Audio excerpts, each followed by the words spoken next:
Brown paint, said Toby. I've always been green. I wouldn't want to be any other color either, added Percy. Well, anyway, huffed Thomas. Blue is the only color for a really useful engine. Everyone knows that.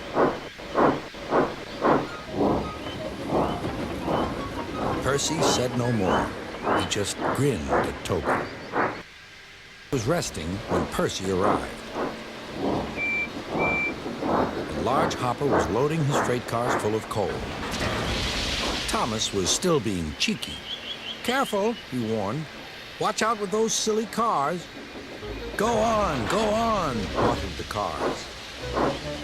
And by the way, went on Thomas, those buffers don't look very safe to me.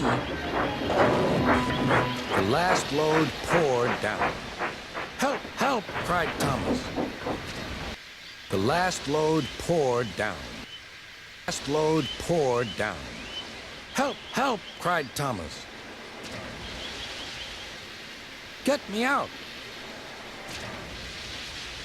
Percy was worried, but he couldn't help laughing. Thomas's smart blue paint was covered in...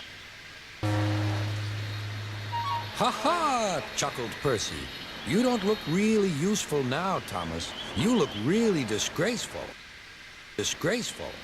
I'm not disgraceful, choked Thomas. You did that on purpose. Get me out.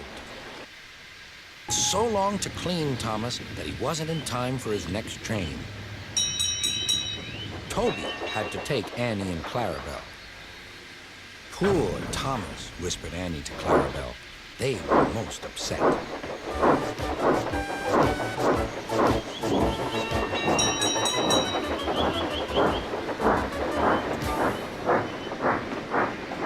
Thomas.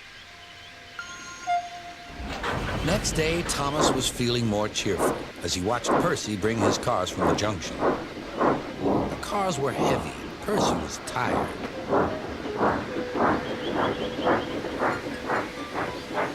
Have a drink, said his driver.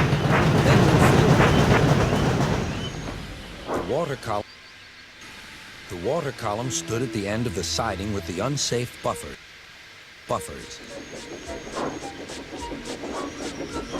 Suddenly, Percy found that he couldn't stop.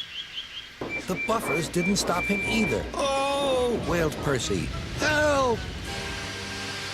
The buffers were broken, and Percy was wheel deep in coal. It was time for Thomas to leave. He had seen everything. Now Percy has learned his lesson, too, he chuckled to himself.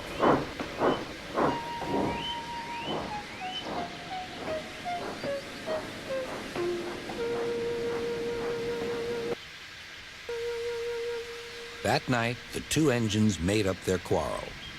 I didn't cause your accident on purpose, Thomas, whispered Percy. You do know that, don't you? Of course, replied Thomas, and I'm sorry I teased you.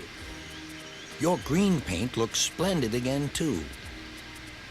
In future, we'll both be more careful of coal.